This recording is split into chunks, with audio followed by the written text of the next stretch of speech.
La lluvia y los fuertes vientos han azotado partes de Washington, y en algunas áreas, naturalmente, eso ha provocado cortes de energía. Recientemente, una serie de eventos trágicos se ha estado desarrollando en toda América, no como una catástrofe única, sino como un patrón inquietante. Los incendios han arrasado campos de invierno, los metros se han llenado de agua como bañeras bajo ciudades orgullosas, y cuerpos de agua se han asentado donde solo se esperaba desolación. Los animales se han comportado como si el orden natural se hubiera invertido, y los cielos sobre nosotros ya no parecen ordinarios. Muchos interpretan estas ocurrencias como caos, mientras que otros las ven como meras interrupciones. Estos son momentos en que nuestros sistemas familiares flaquean, nuestros símbolos vacilan y la naturaleza parece hacer una pausa, como si hablara. Surge la pregunta, ¿son simplemente coincidencias aleatorias, o nos enfrentamos a señales que exponen lo que ha estado oculto durante mucho tiempo en nuestro interior? Es importante considerar lo que está a punto de revelarse. El fuego recorrió Texas en pleno invierno, un fenómeno para el cual la gente no estaba preparada. No era el tipo de fuego que normalmente se asocia con los mapas de verano y las advertencias de temporada seca.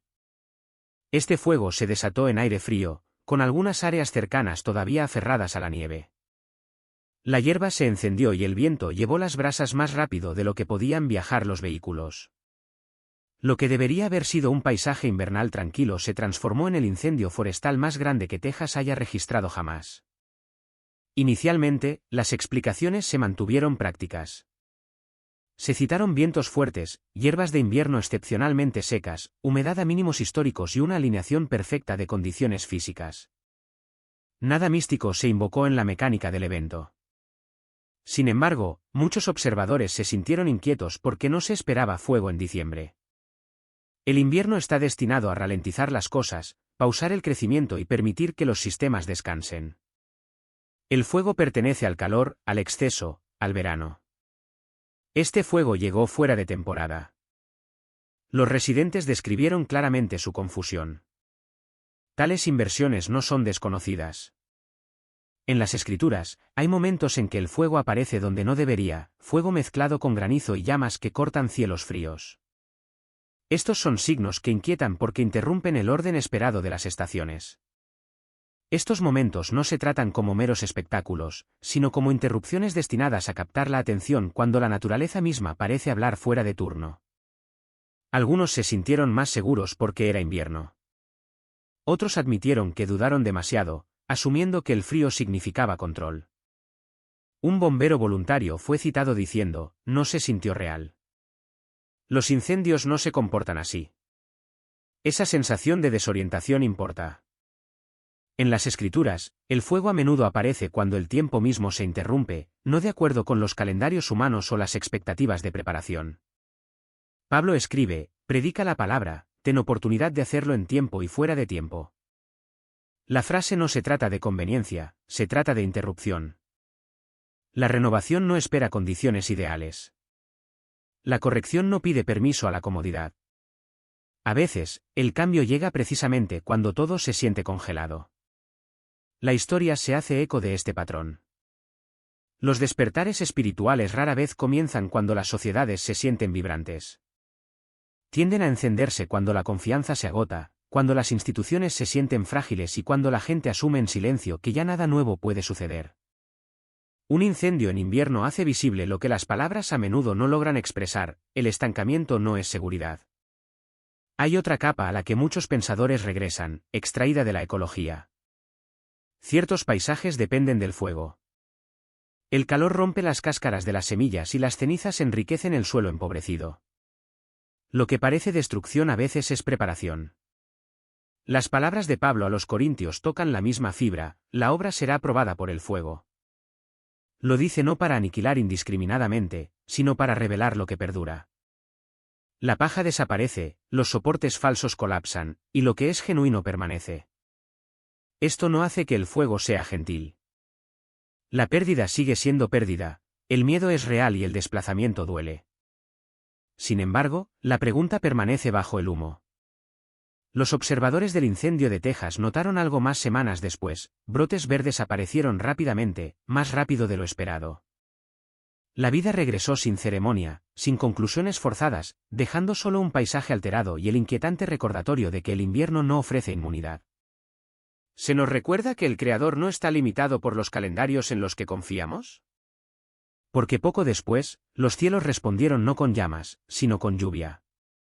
El agua llegó primero bajo tierra, antes de los titulares, antes de las imágenes aéreas, antes de que alguien hablara de inundaciones. Las plataformas del metro en Washington comenzaron a llenarse lentamente, como si la ciudad estuviera inhalando agua desde abajo. Las escaleras se convirtieron en canales y las puertas de los billetes desaparecieron bajo una superficie opaca y en movimiento. Las calles siguieron poco después, convirtiéndose en ríos con semáforos aún en pie en ellos. La lluvia no era ordinaria, eran ríos atmosféricos, largos y densos corredores de humedad arrastrados tierra adentro desde el océano, liberando meses de lluvia en cuestión de horas. La ciencia ofreció una explicación clara: gran parte del sistema de drenaje de Estados Unidos se construyó hace un siglo, diseñado para un clima más suave. El concreto selló el suelo, dejando al agua sin a dónde ir. Esto no fue un fracaso del esfuerzo, sino un fracaso de las suposiciones. Washington, una ciudad moldeada por la planificación y la permanencia, fue abrumada no por el colapso en la superficie, sino por los sistemas subyacentes que ya no podían soportar la carga. Eso es lo que hizo que la escena fuera inquietante. Nada dramático se rompió, ninguna torre cayó, ninguna pared se abrió. En cambio, el agua surgió silenciosamente de lugares donde nadie miraba. Los testigos describieron la sensación de maneras similares. No fue violento. Un viajero dijo que era simplemente implacable. Otro notó que todo parecía bien hasta que dejó de serlo. El agua tiene una costumbre que a muchas sociedades modernas no les agrada: no negocia, no admira la fuerza. Busca pacientemente la debilidad. La escritura regresa a esta imagen una y otra vez. Cae la lluvia, suben las inundaciones, soplan los vientos con fuerza. Dos casas se alzan una al lado de la otra. Desde la distancia, parecen iguales. Solo cuando llega el agua, la diferencia se vuelve visible. La casa sobre roca permanece, mientras que la casa sobre arena colapsa, y el texto añade en voz baja pero firme: su caída fue grande. Esto no se trata de arquitectura, se trata de cimientos. En la imaginación bíblica, el agua a menudo señala más que el clima. Representa el caos que presiona, los límites que se ponen a prueba y los sistemas que se sopesan y se encuentran deficientes. El diluvio en Génesis no solo lava cuerpos, disuelve toda una forma de organizar la vida aparte de la justicia. Los salmos hablan de que el agua llega al cuello, de olas que pasan sobre la cabeza, lenguaje no de destrucción solamente, sino de sobrecarga emocional, el alma inundada más allá de su capacidad de contener. Pablo más tarde habla de fortalezas que son derribadas, no muros de piedra, sino sistemas de pensamiento, estructuras confiadas, fortalezas mentales que se exaltan por encima de la verdad. El concreto puede convertirse en una de esas fortalezas, al igual que la experiencia, o la creencia de que construir más alto es suficiente. Pero los sistemas de drenaje cuentan una historia diferente. Son invisibles, no celebrados, ignorados hasta que fallan. La vida sigue el mismo patrón. Las carreras suben, las reputaciones se elevan, las agendas se mantienen llenas. Sin embargo, cuando la presión se acumula, duelo, decepción, fatiga moral, preguntas sin respuesta, lo que más importa no es lo que se eleva sobre la superficie, sino si hay espacio debajo para liberar lo que no se puede contener.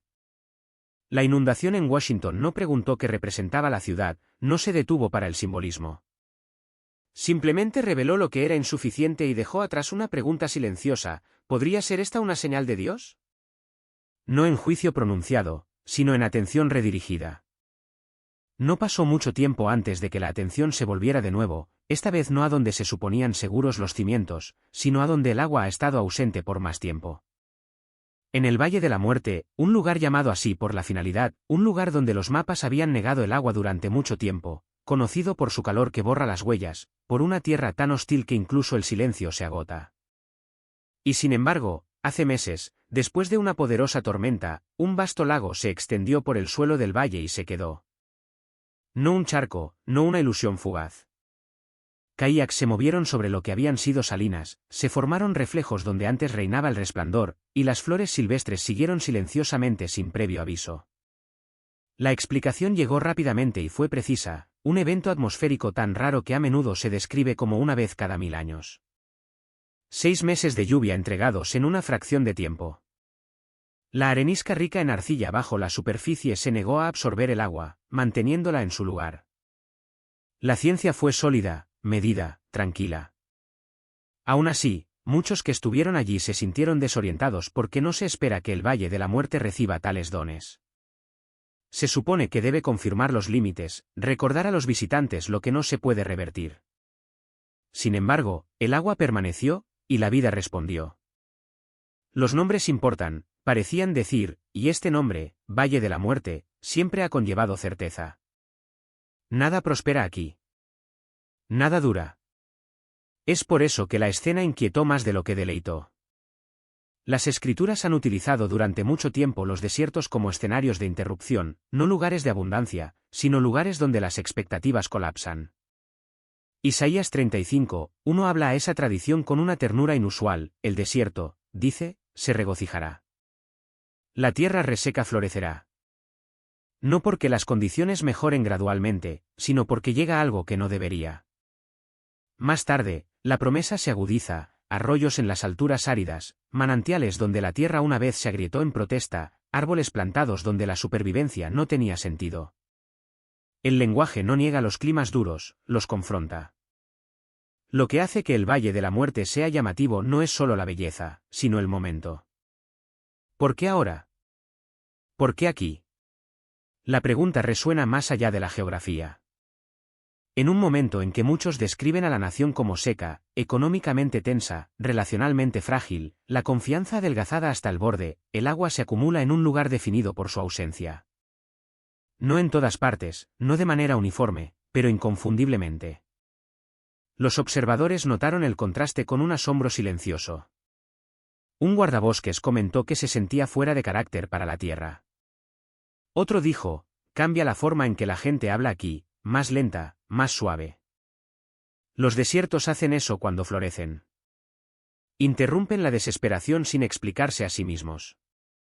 La visión de Isaías nunca fue solo sobre el paisaje, fue sobre la imaginación. Si un páramo puede regocijarse, entonces la desesperación no es un destino. Si un valle nombrado para la muerte puede albergar agua, entonces los nombres no tienen la última palabra. El lago no borró el calor, el sol seguía presionando. Pero la presencia del agua cambió el significado de la resistencia. Así es como a menudo llega la esperanza, no eliminando la dificultad, sino desmintiendo la permanencia. Ningún sermón se pronunció desde la orilla, ninguna conclusión se exigió. Solo quedó una contradicción silenciosa, el lugar más seco albergaba abundancia. Cuando el desierto se conmovió, cuando apareció vida donde la ausencia había definido el paisaje durante mucho tiempo, algunos hicieron silenciosamente una pregunta diferente. No cómo sucedió, sino por qué ahora. ¿Podría ser esta una señal de la mano de Dios en acción? No en espectáculo, sino en inversión, no en ruido, sino en un momento que desestabiliza lo que pensábamos que estaba fijo. Si crees que momentos como estos merecen atención, mantente alerta. Antes de reflexionar sobre el próximo evento, algo cambió en el comportamiento de los animales. No abruptamente, no violentamente, pero lo suficiente como para inquietar a quienes lo notaron. Comenzó en las cadenas montañosas del norte, Yellowstone, Montana, lugares donde la jerarquía de depredador y presa se ha dado por sentada durante mucho tiempo. Los lobos grises dejaron de cazar. No se debilitaron, no se retiraron. Se reunieron. Los observadores asumieron primero una mala interpretación. Los lobos cerca de las manadas suelen indicar peligro, pero esta vez el patrón se invirtió. Los lobos formaron amplios círculos alrededor de ciervos, alces, incluso ganado.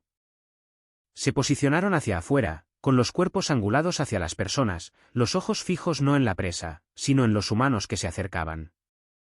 Sin embestidas, sin gruñidos, solo presencia. Los turistas describieron la mirada como inquietante, no agresiva, casi triste. Los cazadores retrocedieron, inseguros de por qué. Los biólogos buscaron explicaciones, cambios en la dieta, estrés ambiental, anomalías de comportamiento. Ninguna explicó completamente la coordinación o la moderación. Los depredadores habían asumido la postura de guardianes. Los psicólogos sociales notaron más tarde el peso simbólico de la escena. Cuando la presión más violenta en un ecosistema proviene de manos humanas, los roles comienzan a invertirse. El lobo, largamente demonizado, pareció convertirse en pastor. Las escrituras llevan una vieja imagen que se niega a desvanecerse, el lobo morando con el cordero, no a través de la extinción, sino de la transformación, la violencia desaprendida, el instinto reescrito. Isaías no lo enmarca como una fantasía sentimental, marca la llegada de un mundo reordenado donde la dominación ya no define la fuerza. Los lobos no se volvieron mansos, se volvieron vigilantes, y en esa vigilancia, algo parecido a un juicio persistió, no contra la presa, sino contra aquellos que habían olvidado la moderación. Lejos al este, surgió otra señal. En Washington, D.C., los águilas calvas dejaron de volar. Se congregaron por miles, posándose en edificios gubernamentales, alineándose en los bordes de los monumentos, de pie en las aceras junto a los viajeros. Caminaban, con la cabeza gacha, las alas plegadas firmemente contra sus cuerpos. Ningún vuelo en círculo sobre la capital, ninguna silueta altiva contra el cielo, solo pasos lentos y deliberados. El símbolo nacional del ascenso rechazó la elevación. Los ornitólogos señalaron patrones de estrés, disrupción urbana, ruido, contaminación, agotamiento. De nuevo, la ciencia fue razonable. Y aún así, la imagen inquietó porque las alas no son solo anatomía, son significado. En la imaginación bíblica, las águilas a menudo representan imperios elevados, poderosos, que dominan el aire. Daniel describe una bestia con alas de águila que son arrancadas, poder en tierra, momento arrestado. En otros lugares, las alas señalan la liberación, el escape, la capacidad de elevarse por encima de la amenaza. Los que esperan en el Señor, dice Isaías, volarán con alas como águilas.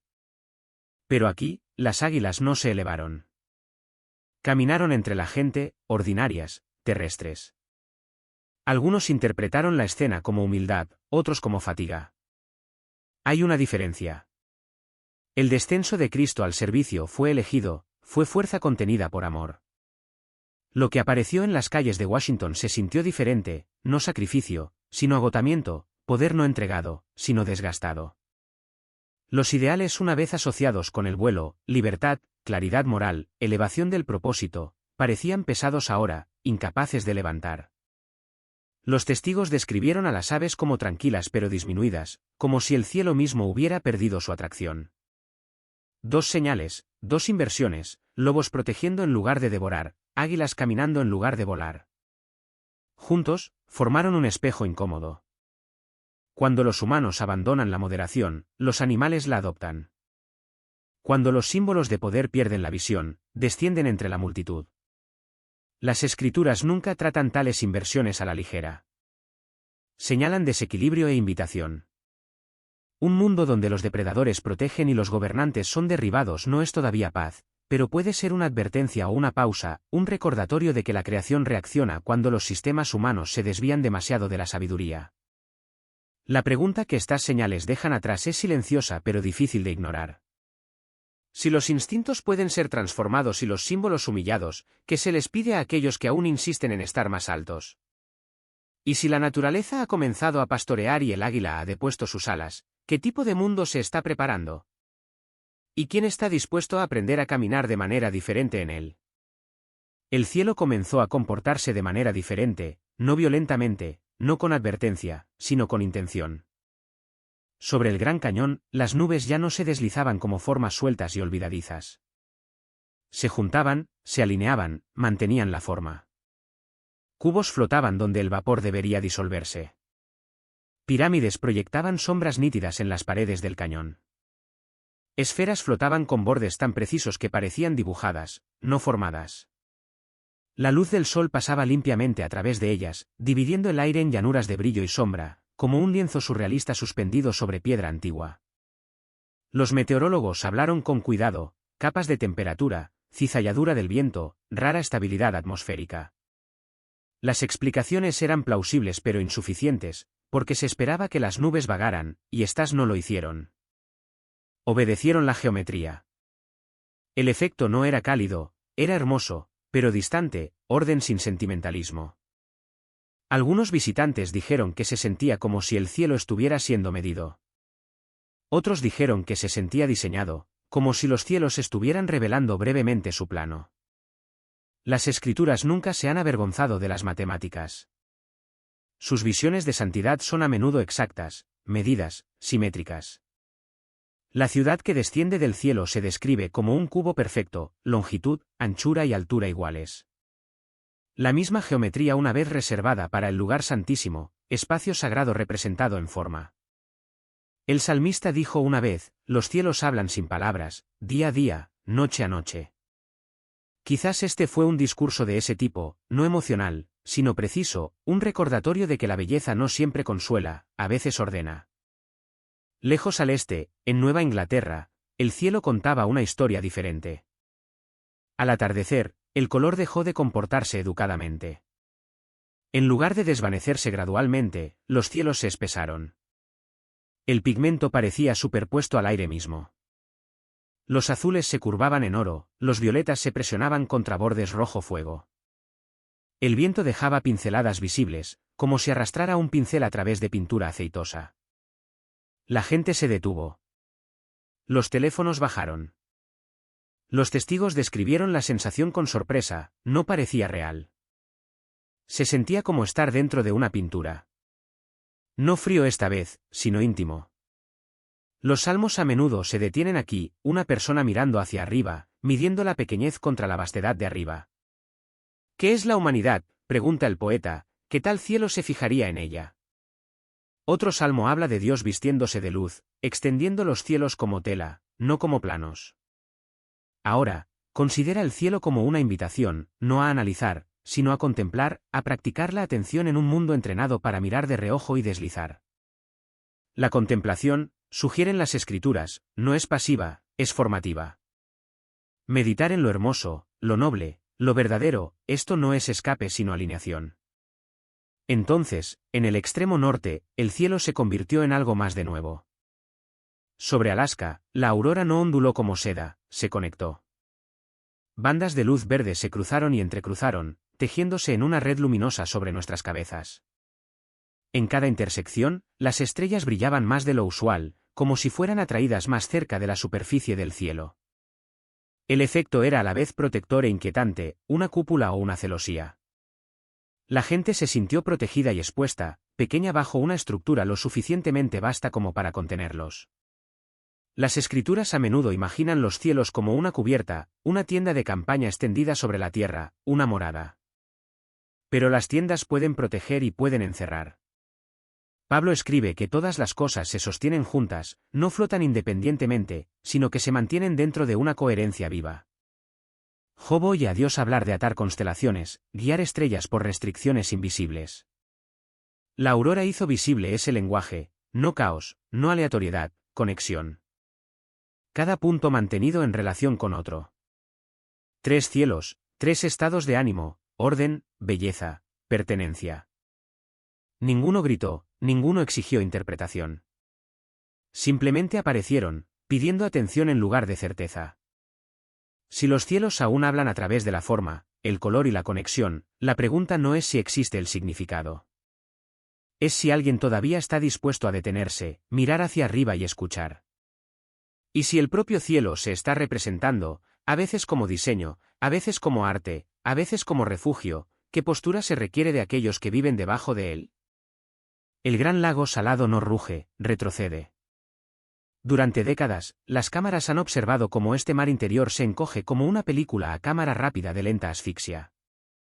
Las costas se retraen, la salinidad aumenta, los pequeños crustáceos y las aves pierden su hábitat, y un cuenco tóxico de lecho lacustre expuesto se prepara para lanzar polvo con arsénico a los pulmones de 1.000.000 de personas. Desde el cielo, parece menos agua y más un órgano herido en medio del desierto alto de Utah. Y entonces, ocurre algo inesperado. Las tormentas se apilan sobre el Wasatch Front. La capa de nieve se hincha. La escorrentía aumenta. El nivel del lago sube. No es una solución milagrosa, no es una inversión de cuento de hadas, sino un respiro, una pausa entre jadeos. Los científicos hablarán de hidrología, política y ciclos climáticos.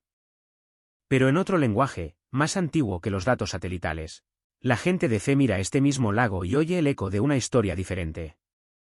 Una historia sobre un río. Y me mostró un río puro de agua de vida, resplandeciente como cristal, que salía del trono de Dios y del Cordero.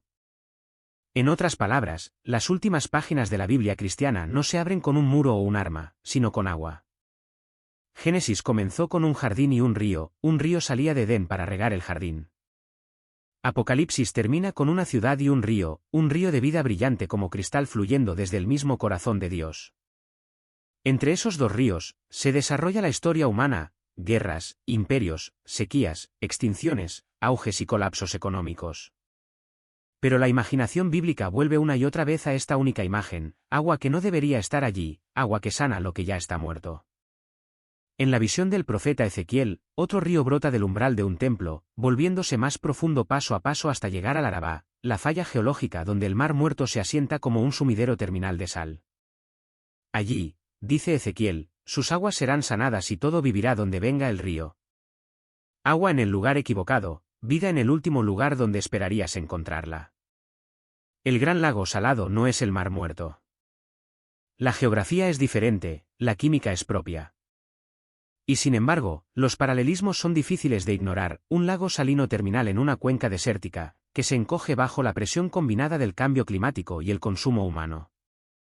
En la imaginación de Ezequiel, el lago al final del mundo se vuelve dulce. En la revelación de Juan, la ciudad final no es autosuficiente. ¿Qué sucede entonces cuando un lago real y en peligro se eleva un poco en el mismo momento en que se nos dice que podría desaparecer en años? Científicamente, significa nieve extra, escorrentía extra y quizás los primeros frutos de los intentos humanos de desviar menos agua. Los paralelismos con Ezequiel nos dicen espiritualmente, para algunos, susurra algo más, que incluso los sistemas que hemos roto casi por completo aún conservan una obstinada capacidad de autorreparación, que la tierra misma está cableada con una especie de resiliencia sacramental, un eco creado de ese río bíblico en el que los arroyos de Dios están llenos de agua. El respiro del gran lago salado no es el río del Apocalipsis, pero podría ser una nota al pie de página, una ilustración marginal en el libro de texto del cosmos, insinuando que los patrones más profundos de la realidad se inclinan hacia la curación, no solo hacia el colapso. En el borde suburbano de Estados Unidos, donde los cul-de-sacs se funden con los bordes de los árboles y los centros comerciales se desvanecen en los campos de maíz, empiezas a verlos. Ciervos de cola blanca parados a la intemperie. No pastando, no huyendo, solo mirando, la cabeza baja, las costillas visibles, los ojos vidriosos, fijos en nada en particular.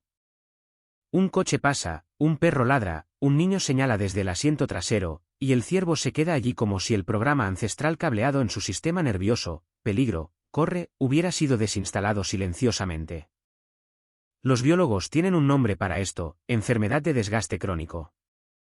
Una proteína mal plegada, un prión, devora agujeros en el cerebro, vaciando el circuito que una vez tradujo la amenaza en movimiento, el miedo en supervivencia. En una tomografía, parece queso suizo. En la carretera, parece una vida que ha olvidado cómo preocuparse por seguir viva. Ciervos zombies, dicen los titulares. Hay una extraña frase en el Nuevo Testamento sobre personas que viven en la plena luz del privilegio espiritual pero nunca se despiertan realmente. Van a servicios, escuchan sermones, cantan canciones y permanecen intocados. Un viejo predicador luchó con esta paradoja hace siglos. Notó que Jesús mismo eligió a 12 apóstoles, y uno de ellos era Judas, un hombre ordenado, confiado, activo en el ministerio, pero hueco en su núcleo. Alguien que manejó cosas sagradas con un corazón muerto. La ordenación, advirtió, no garantiza la transformación. Un título no equivale a un pulso. Un rol religioso puede convertirse, en sus palabras, en uno de los lugares más terribles para estar si el interior nunca cambia. La preocupación de ese viejo predicador no era solo por el clero, era por cualquiera que pueda sentarse semana tras semana bajo el sonido de la esperanza y nunca responder. Escuchar buenas noticias, asentir cortésmente, y luego irse sin cambios, eso, argumentó, puede ser más peligroso que el pecado abierto y escandaloso. Porque al menos el escándalo duele, al menos te alarma. El entumecimiento espiritual no te alarma, simplemente se queda allí como un ciervo en la carretera, mirando cómo vienen los faros. En un animal sano, el miedo es un regalo, un sistema de alarma finamente sintonizado. El ritmo cardíaco aumenta, los músculos se preparan, los cascos se clavan y el cuerpo elige la vida. En un animal enfermo, ese miedo se evapora. Depredadores, coches, humanos, nada de eso se registra como urgente. Algo similar puede sucederle a una cultura. Nos preocupamos por las notificaciones, los comentarios, las ganancias trimestrales, el número de seguidores. Perdemos el sueño por nuestra marca, nuestra apariencia, nuestro lugar en el algoritmo. Pero las grandes cosas, la lenta erosión de la integridad, el deshilachamiento de las familias, el aplanamiento de nuestros mundos interiores, apenas mueven la aguja. Los escritores cristianos antiguos hablaban de personas que oyen pero nunca reciben, que viven rodeadas de palabras sagradas pero nunca permiten que esas palabras reorganicen sus amores. Advirtieron que no tienes que cometer un mal espectacular para destruirte a ti mismo. Solo tienes que seguir escuchando sin responder nunca, asistiendo sin rendirte nunca, existiendo en la superficie mientras el interior se consume silenciosamente. Como un ciervo cuyo cerebro ya no puede traducir el peligro en movimiento, un alma puede perder el reflejo de huir de lo que la matará o correr hacia lo que la sanará. Eso es lo que parece un zombi en términos espirituales, todavía moviéndose, todavía consumiendo, pero ya no capaz de miedo significativo o amor significativo. Cuando Jesús envía a sus seguidores, usa una imagen chocante, ovejas en medio de lobos. Sin armadura, sin colmillos, sin promesa de camino fácil. Les dice que esperen incomprensión, resistencia, incluso traición de sus allegados. No les vende una fantasía de aceptación universal. En cambio, les da dos extrañas herramientas de supervivencia: sed, pues, sabios como serpientes, y sencillos como palomas. En otras palabras, no te conviertas en depredador, pero no seas ingenuo. Si intentas ayudar a la gente a despertar, descubrirás cuán profundo llega el entumecimiento. La naturaleza humana, comentó ese mismo viejo predicador, es mucho más malvada y corrupta de lo que pensamos. No es realista asumir que todos verán lo que es bueno para ellos en el momento en que lo digas. Por lo tanto, necesitarás coraje para hablar en absoluto, coraje para no desaparecer en un silencio cortés, diciéndote a ti mismo que no es el momento adecuado para decir algo significativo cuando a menudo es simplemente más seguro no hacerlo. Y necesitarás sabiduría para no aturdir, no provocar una reacción innecesaria, no confundir el celo con la imprudencia. Entrar en un mundo espiritualmente adormecido como una persona completamente despierta es sentir a veces como un animal fuera de lugar, demasiado gentil para los lobos, demasiado alerta para los zombis. Es vivir con el dolor de ver a la gente parada en el camino y sonriendo a las luces que se aproximan. La CWD, nos dicen los biólogos, es siempre fatal. Una vez que el prión ha hecho su trabajo, no hay reversión del daño. Las almas humanas no son cerebros en ese estricto sentido biológico, no están atadas por el mismo pronóstico. Pero hay un tipo de desgaste crónico que se instala cuando tratamos cada invitación al cambio como ruido de fondo. Cada vez que sientes ese suave tirón para reconsiderar tus prioridades.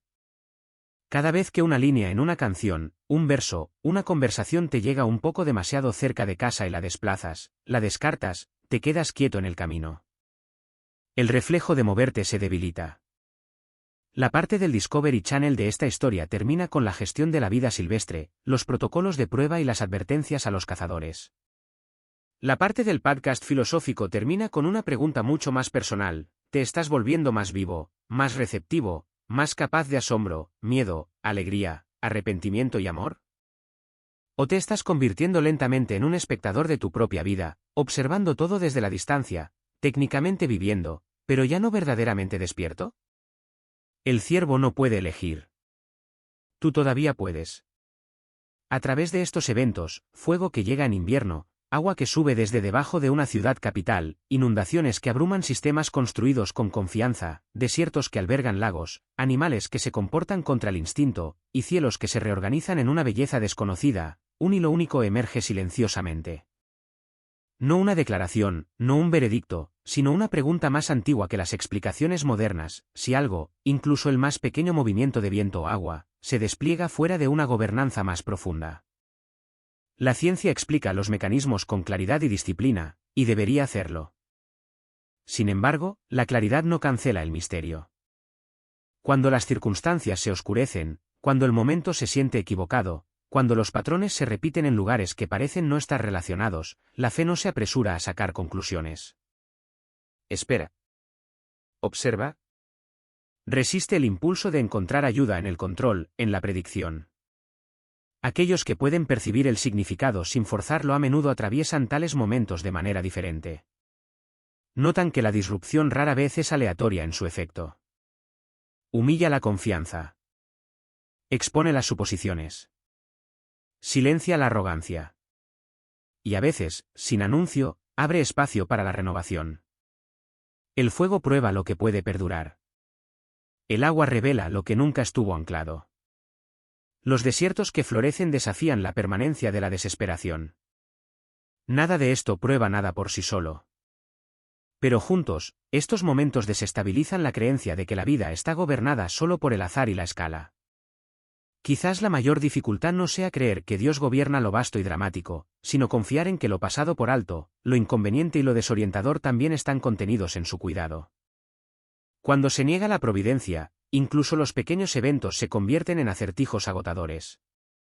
Cuando se considera silenciosamente, esos mismos eventos, ya sean trágicos, hermosos o confusos, se convierten en invitaciones a la humildad, no al miedo, no a la certeza, sino a una atención más constante. Y en un mundo que a menudo confunde el control con la seguridad, esa atención puede ser la forma más rara de preparación. Durante la noche, una temprana tormenta invernal trajo consigo tormentas y carreteras peligrosas. Oh, ¿en serio? ¿Qué es este lugar? Esto es el cielo.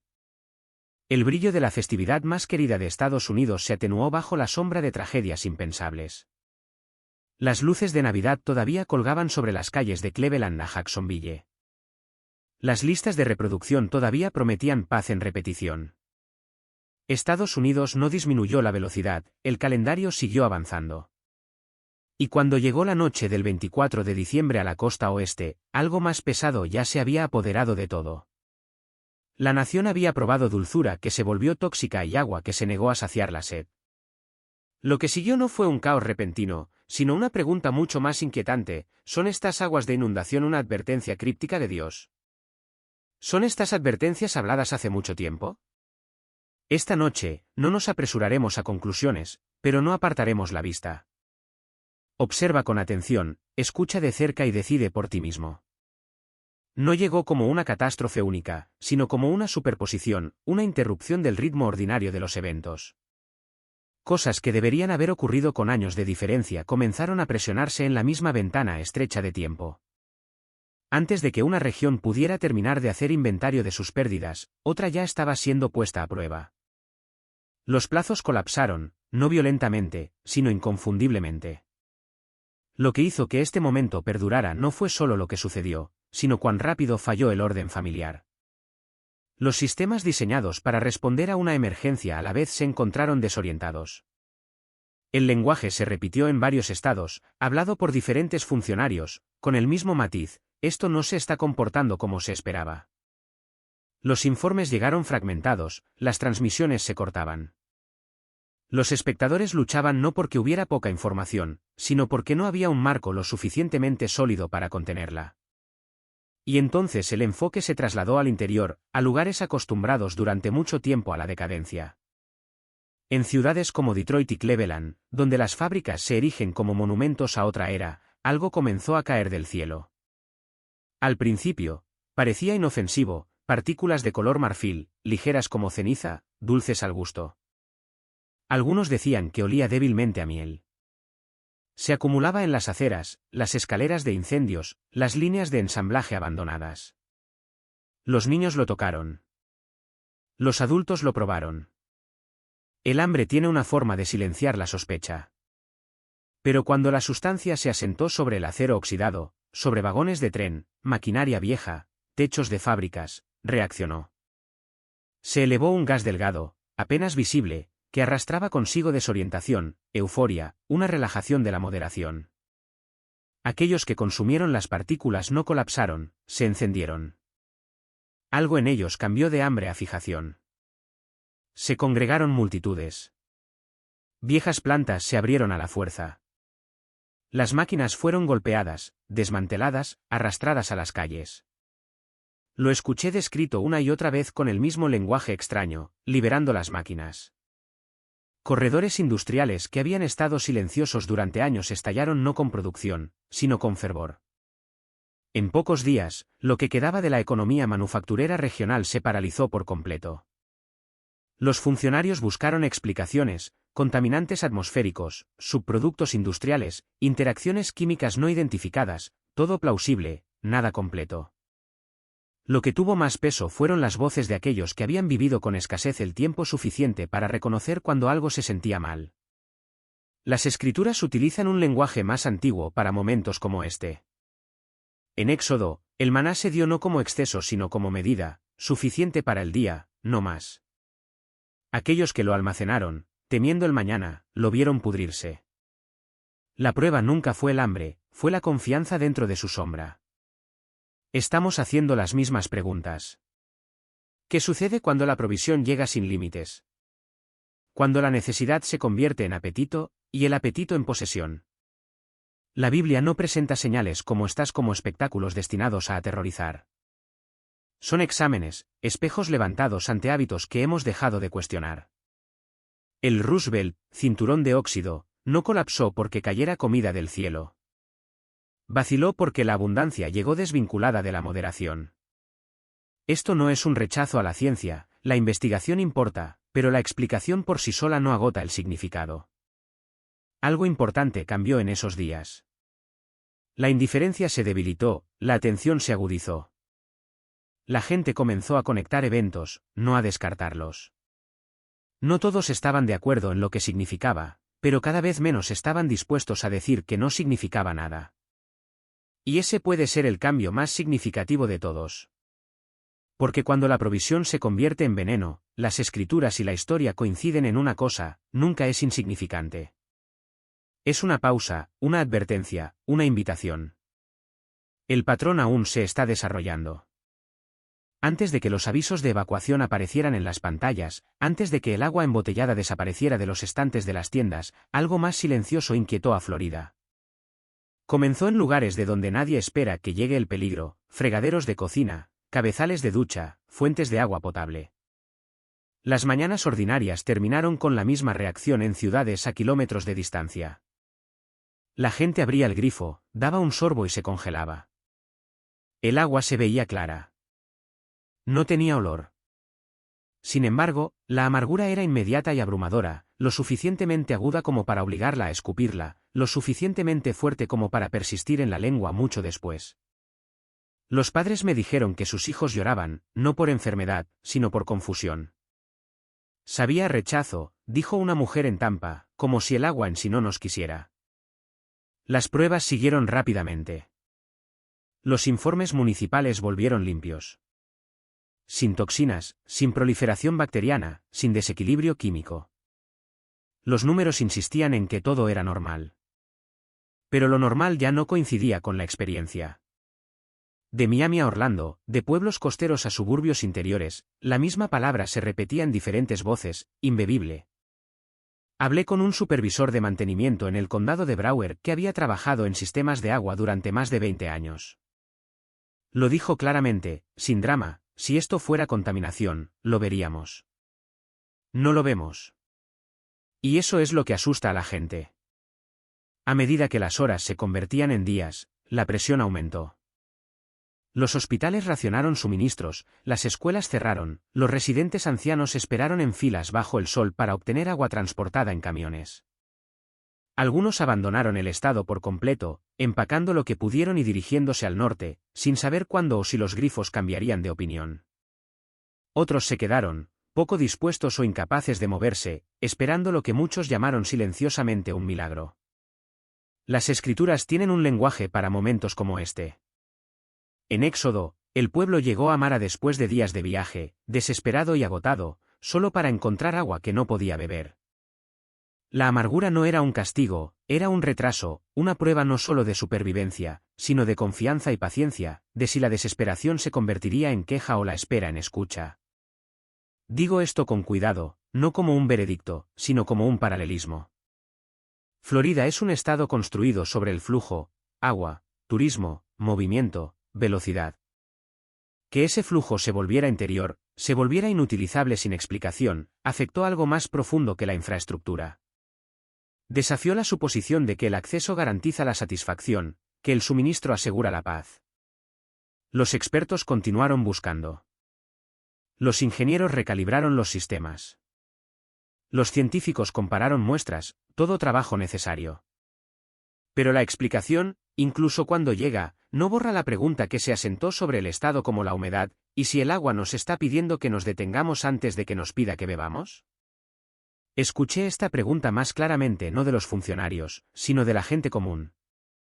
Un trabajador de hotel en Fort Lauderdale me dijo, es como si nos obligaran a reducir la velocidad, a esperar. A nadie le gusta eso. Un profesor jubilado cerca de Gainesville dijo algo similar, seguimos preguntando cómo arreglarlo. Quizás se supone que debemos preguntar por qué estamos tan enojados cuando no podemos. La Biblia nunca trata el agua a la ligera. Es vida, bendición, herencia. Pero también se utiliza para interrumpir el impulso, para crear pausas cuando la gente se mueve más rápido de lo que la sabiduría permite. El agua amarga no es el final de la historia. En Mara, llega el alivio, pero solo después de la espera, solo después de la instrucción. Esto no es un argumento contra la ciencia, no es un llamado a abandonar la razón. Es un recordatorio de la secuencia. La comprensión a menudo sigue a la humildad, no al revés. Florida no colapsó en esos días, pero algo cambió. La confianza se suavizó. La certeza aflojó su agarre. Las personas acostumbradas a soluciones instantáneas se encontraron ante una pregunta sin plazo. ¿Y esa pregunta permanece, flotando justo debajo de la superficie, y si el propio retraso es el mensaje? Sigo observando, sigo escuchando, sigo aprendiendo. Las aguas no han dicho su última palabra. La noche del 24 de diciembre se esperaba que fuera apacible en la costa oeste. Las luces seguían bordeando las ventanas y las canciones familiares flotaban por los barrios desde el área de la bahía hasta San Diego. Las alertas meteorológicas mencionaban lluvia, fuerte, inconveniente, pero ordinaria para el invierno en California. Nadie estaba preparado para lo que los instrumentos comenzaron a registrar poco después del anochecer. El radar meteorológico mostró 2 ríos atmosféricos formándose en alta mar, largos corredores que se extendían hacia la costa. Al principio, nada parecía inusual. Luego, los técnicos notaron algo que no pertenecía a ningún gráfico, los sistemas emitían sonido, no estática, no interferencia, sino frecuencias estructuradas. Cuando se analizaron más tarde, se alinearon de manera inquietante con las antiguas armonías de coral, como si el propio cielo hubiera encontrado una voz. Lo que cayó no fue lluvia. Testigos de comunidades del North Bay describieron un líquido descendiendo lentamente, espeso en textura, brillante como plata pulida bajo las luces de la calle. Se acumuló en las carreteras, llenó los desagües pluviales y subió por los vecindarios con un peso que se sentía deliberado. Sin embargo, los animales no huyeron. Los perros se quedaron quietos en el agua, las aves se sumergieron bajo su superficie y volvieron a elevarse. Un residente en Santa Rosa me dijo, fue la primera inundación que he visto donde nada vivo entró en pánico. La tecnología reaccionó de manera muy diferente. Los coches se detuvieron en segundos. Los semáforos se apagaron. Los centros de datos de Silicon Valley se apagaron casi instantáneamente a medida que fallaban los microchips. No por impacto, sino por disolución. El agua no cortocircuitó las máquinas, las borró. Los motores se convirtieron en cáscaras, los servidores colapsaron en silencio. Al amanecer, tramos enteros de autopista estaban flanqueados por vehículos inmóviles que descansaban como cáscaras vacías bajo corrientes brillantes. La electricidad en todo el estado falló. Y, sin embargo, donde el agua se acumuló, la oscuridad nunca llegó por completo. La propia inundación emitía una luz suave, suficiente para ver rostros, suficiente para moverse sin miedo. Varias personas me dijeron lo mismo, casi a modo de disculpa, no necesitábamos luces. Se sintió como si no se supusiera que lo hiciéramos, en las viejas cicatrices de quemaduras. El Bobcat, el Dixie, la inundación, se comportaron de manera diferente a todo lo registrado. El barro no desarraigó el poco crecimiento que quedaba. En cambio, el agua se hundió en el suelo. En pocas horas, aparecieron brotes. En 2 días, bosques se alzaron donde las cenizas habían reinado. Plantas que ningún botánico podía nombrar devoraron tramos abandonados de la primera 5, reclamando el concreto como si fuera temporal desde el principio. Los equipos de rescate informaron de otro fenómeno, más difícil de hablar. Personas encontradas de pie bajo el agua, con los ojos abiertos, inmóviles, no heridas, no ahogadas, vivas, pero contenidas. Los intentos de liberarlas fallaron, no por la fuerza, sino por el peso, como si el agua misma resistiera la prisa. Un rescatista cerca de Sacramento dijo en voz baja, era como si el agua les pidiera que terminaran algo antes de irse. Luego se rompió el dique. Cuando la barrera del río Sacramento cedió, no expuso barro ni escombros. Debajo había una red de conductos cristalinos, estructuras claras y facetadas que se extendían más allá de lo que podían trazar las luces de inundación. Los arqueólogos confirmaron más tarde que el material era diferente a cualquier construcción conocida, demasiado antiguo para pertenecer a la California moderna, demasiado preciso para ser natural. Las escrituras hablan del agua a menudo como juicio, sí, pero más a menudo como separación. En Cana, el agua se convirtió en vino para la celebración. Aquí, la celebración fue despojada, reemplazada por algo más duro y limpio, la verdad. Una inversión, no destinada a destruir la vida, sino a eliminar la ilusión. Digo esto como alguien que aún está aprendiendo. No reclamo certeza, pero los patrones invitan a la atención, agua que perdona la vida y disuelve el poder, luz sin electricidad, crecimiento sin cultivo. Un sistema largo enterrado, despertando no con ira, sino con orden. California, icono de la innovación, la velocidad y el control, fue reducida de la noche a la mañana a caminar, esperar, escuchar en Nochebuena de todas las noches. Esto no es un rechazo a la ciencia, vendrán explicaciones, y son importantes. Pero la explicación no agota el significado. Las escrituras nos recuerdan que el agua siempre ha sido una frontera entre eras, entre corrupción y renovación, entre ruido y silencio, colocada después del agua amarga en el este, después de que la provisión se volviera tóxica en el corazón del país. Esto no se sintió al azar. Se sintió concluyente, como si el cielo, la tierra y ahora las profundidades hubieran hablado en secuencia. Permanezco observando, todavía guiado, todavía escuchando. Porque cuando el agua comienza a llorar, la historia sugiere que no está llorando sola, está limpiando. El Valle de Napa siempre ha sabido hablar el lenguaje de la abundancia. Mucho antes de la anomalía, las colinas ya estaban cargadas de reputación. Viñedos bañados por el sol, manos cuidadosas, cosechas medidas no solo en rendimiento sino en prestigio. El vino aquí nunca fue solo una bebida, era identidad, celebración refinada en ritual. Por eso el cambio se notó de inmediato. Los viticultores se despertaron con campos que ya no reflejaban la estación. Las vides se habían oscurecido de la noche a la mañana, no con el saludable morado de la fruta madura, sino con un brillo negro magullado que tragaba la luz. Las hojas se curvaban hacia adentro como si retrocedieran. Cuando los trabajadores cortaron la tierra, encontraron las raíces rezumando un líquido espeso y amargo, ámbar, oscuro, viscoso, con un leve olor metálico. Varios lo describieron como bilis. Los laboratorios se movieron rápidamente. Los análisis de suelo no mostraron patógenos conocidos, derrames de pesticidas, ni contaminación detectable que pudiera explicar la uniformidad del cambio. Fincas enteras, algunas gestionadas por familias durante generaciones, otras propiedad de conglomerados globales, se vieron afectadas a la vez.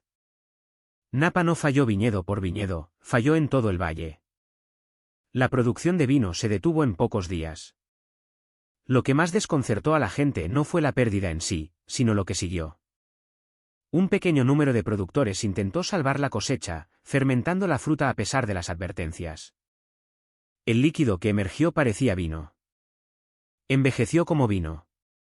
Pero quienes lo bebieron informaron algo completamente diferente, no enfermedad, no intoxicación, ausencia. Escuché a un sommelier que había dedicado su vida a la degustación describirlo en términos vacilantes. No duele, dijo. Simplemente quita algo. Otros repitieron la misma experiencia. La alegría se atenuó, el placer se aplanó, la música perdió su calidez, la risa se sintió mecánica. Con el tiempo, la condición no mejoró. Los médicos no encontraron explicación química. Los consejeros lucharon por nombrar lo que faltaba. El vino no envenenó el cuerpo, vació el espíritu. Las escrituras han advertido durante mucho tiempo que no toda la fruta nutre. En Deuteronomio, la viña de Sodoma no es condenada por su crecimiento, sino por su origen, raíces que parecen productivas, pero que llevan corrupción debajo de la superficie. El juicio no es una destrucción repentina, sino una inversión. Lo que estaba destinado a deleitar se vuelve incapaz de deleitar. No digo esto como una acusación. Napa no colapsó porque hacía vino, tropezó porque la celebración se volvió aislada de la moderación, porque la abundancia fue tratada como un derecho en lugar de un regalo. Esa línea es delgada. La mayoría de las culturas la cruzan sin darse cuenta. Lo que me impactó fue cuán silenciosamente cambió el valle después. El turismo se evaporó. Las salas de degustación cerraron, no con pánico, sino con resignación. Las conversaciones cambiaron. Un gerente de viñedo me dijo, pasamos años enseñando a la gente a saborear. Olvidamos preguntar por qué. Esto no fue fuego del cielo. Ningún terremoto partió las colinas. La tierra permaneció hermosa. Esa puede ser la parte más difícil. El juicio llegó sin espectáculo. Llegó como vacío, un disfrute que ya no se podía disfrutar. La ciencia continuará investigando, la economía calculará las pérdidas. Ambas son necesarias, pero ninguna puede abordar completamente la inquietud más profunda que se asentó sobre Napa, la realización de que el placer, cuando se aísla del significado, puede volverse contra quien lo bebe. A lo largo de las escrituras, las viñas son lugares de alegría, descanso y bendición. Cuando se vuelven amargas, nunca es al azar, es correctivo. Un llamado a recordar que el deleite separado de la gratitud y los límites no se mantiene dulce. Pero cuando incluso la alegría misma es retirada, la historia sugiere que no es crueldad, es misericordia llegando en una forma que ya no reconocemos. No comenzó en el cielo. Comenzó en salas de servidores, tranquilas, refrigeradas, zumbando como templos que nunca dormían.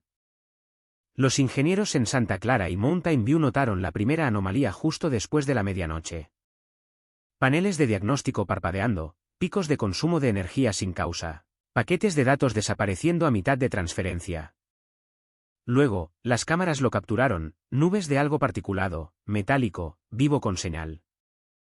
Ensamblajes a microescala, tejiéndose juntos, moviéndose en olas, tomando una forma que se sentía incómodamente familiar. Langostas. Salieron de los centros de datos como aliento de una boca abierta. Estas no eran criaturas de tierra u hoja. Se alimentaban de corriente y código. Despojaron la energía de las redes y la memoria de las máquinas, consumiendo libros de cuentas, registros médicos, bases de datos de identidad, todo lo que podía ser contado, almacenado o confiado. En San José, los cajeros automáticos se quedaron en blanco. En Palo Alto, los sistemas hospitalarios volvieron a ser solo estática. Al otro lado del Pacífico, los cables se apagaron, como si fueran roídos por dientes invisibles. Durante unas horas, el mundo fue devuelto a un estado que ya no recordaba cómo sobrevivir. Para cuando los mercados reabrieron, la confianza ya estaba herida. Pero nadie esperaba lo que aparecería dentro del cañón de vidrio y piedra en el Bajo Manhattan. Comenzó en Broad Street. Justo antes de la apertura de la bolsa, los operadores que se reunían cerca de la Bolsa de Valores de Nueva York notaron un extraño reflejo moviéndose por la fachada de piedra caliza. Letras formándose donde ninguna fuente de luz podía explicarlas, no grafitis, no proyección. Palabras presionadas en la propia superficie, como si el edificio estuviera siendo utilizado como una tablilla. Las grabaciones de seguridad lo confirmaron más tarde, una mano, desencarnada, inmensa, escribiendo lentamente en muros que habían sobrevivido a generaciones de auges y caídas. La escritura no era inglés ni hebreo, exactamente. Más antigua, más pesada. Cada trazo parecía drenar el color de la piedra, dejando atrás líneas que brillaban débilmente como brasas que se negaban a morir. Las operaciones se detuvieron en cuestión de minutos. En todo Wall Street, inscripciones similares aparecieron dentro de las salas de juntas, en los pisos de negociación, incluso en los escalones de mármol donde las cámaras solían esperar los discursos de victoria. Los algoritmos se congelaron. Los modelos de riesgo devolvieron valores nulos. Los números que una vez movieron billones ahora se negaron a fijarse en el significado. Era como si a todo el sistema financiero se le hubiera hecho una pregunta que no podía responder. Los corredores veteranos susurraron palabras que no habían pronunciado desde la escuela dominical: medido, contado, pesado y encontrado falto. Al mediodía, las pensiones estaban bloqueadas, los derivados deshechos. Fortunas que habían sobrevivido a guerras, crisis y pandemias se disolvieron sin una sola orden de venta. No hubo venta de pánico, solo parálisis. Los mercados no colapsaban por miedo, se estaban deteniendo, como si una autoridad invisible hubiera puesto una mano en la maquinaria y hubiera dicho: basta. Wall Street siempre había creído que podía ponerle precio a todo: mano de obra, tierra, tiempo, incluso esperanza futura. Pero esa mañana, el valor mismo fue retirado. Y por primera vez en la memoria viva, la pregunta no era cómo nos recuperaríamos, era quién exactamente ha estado llevando los libros todo este tiempo. Sin alarmas, sin ruptura en el cielo, sin enemigo visible. En las altas llanuras de Montana, a las afueras de Miles City, cerca de la cuenca del río Yellowstone, a través de ranchos que habían entrenado a generaciones para despertarse antes del amanecer, la gente simplemente no se levantaba. Al principio, se descartó como coincidencia, un agotamiento de finales de invierno, una gripe compartida. Pero para la segunda mañana, algo se sentía mal. Los autobuses escolares estaban parados sin conductor. Las puertas de las iglesias permanecieron cerradas mucho después de la hora de oración.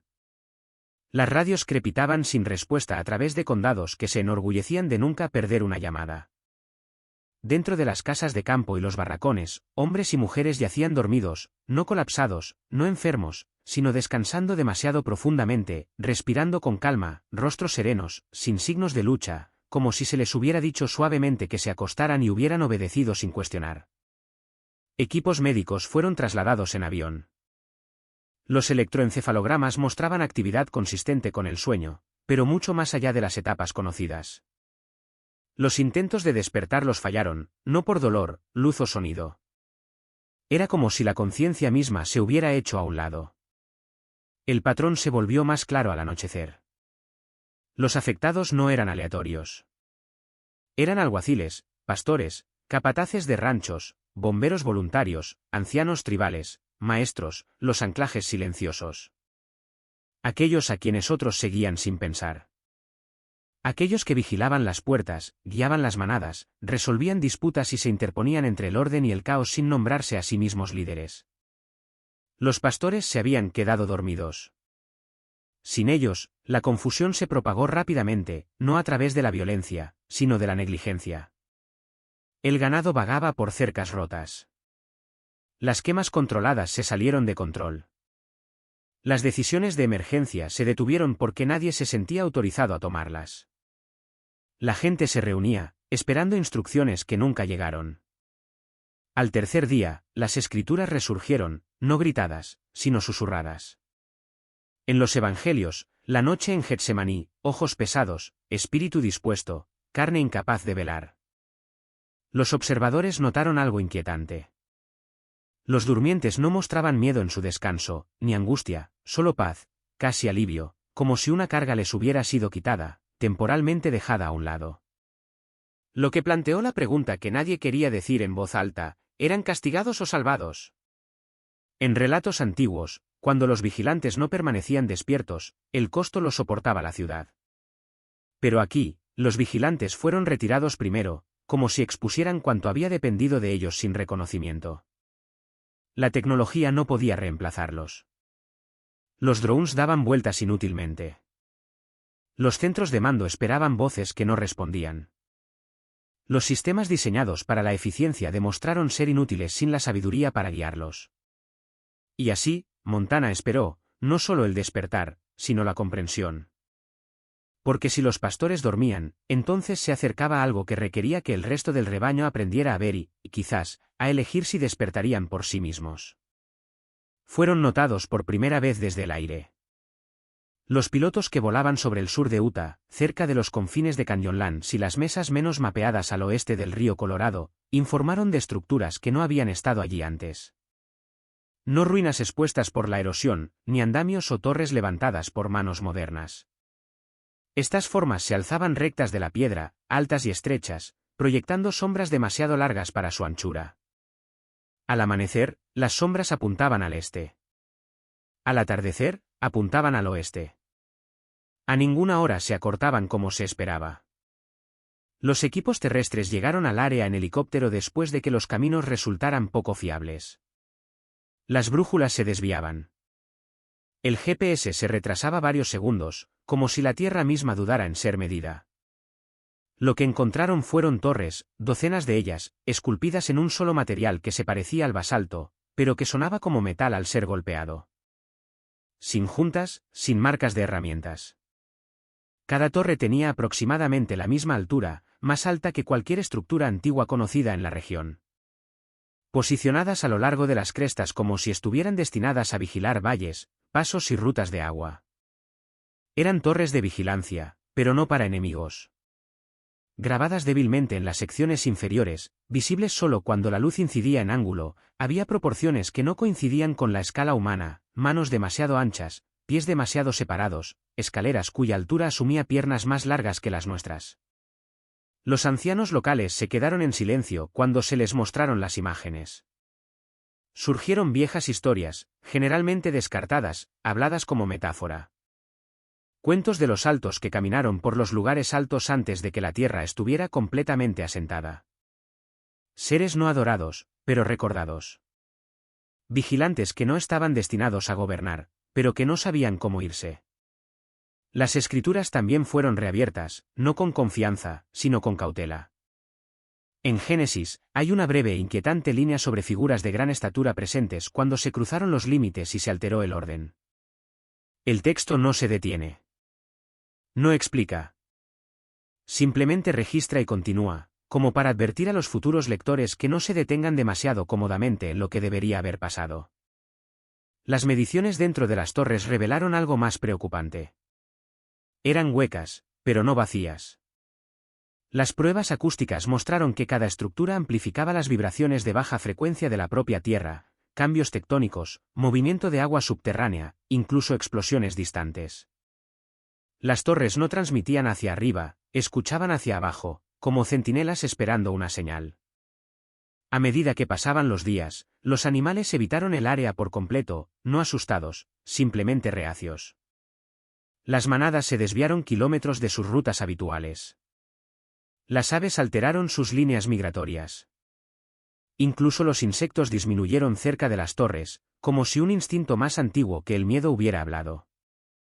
Los humanos, sin embargo, se sintieron atraídos.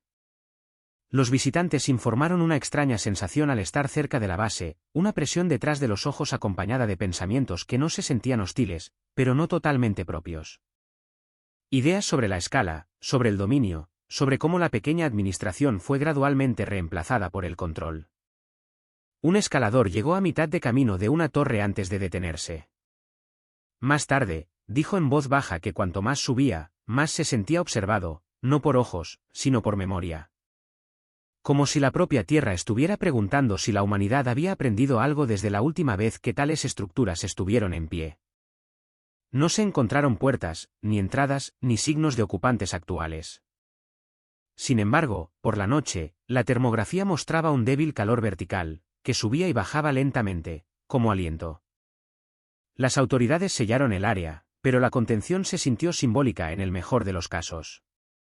Estas torres no fueron colocadas para ser ocultas, fueron posicionadas para ser vistas cuando el momento fuera oportuno. La pregunta que flotaba sobre Utah no era quién las construyó, era por qué estaban observando de nuevo. Porque las torres de vigilancia solo se levantan cuando alguien espera movimiento. Y si los gigantes de antaño construyeron lugares para observar el mundo de abajo, entonces quizás no estaban esperando que la humanidad desapareciera, sino que decidiera una vez más quién tendría la confianza para la Tierra. Comenzó como viento, razón por la cual la mayoría de la gente lo desestimó.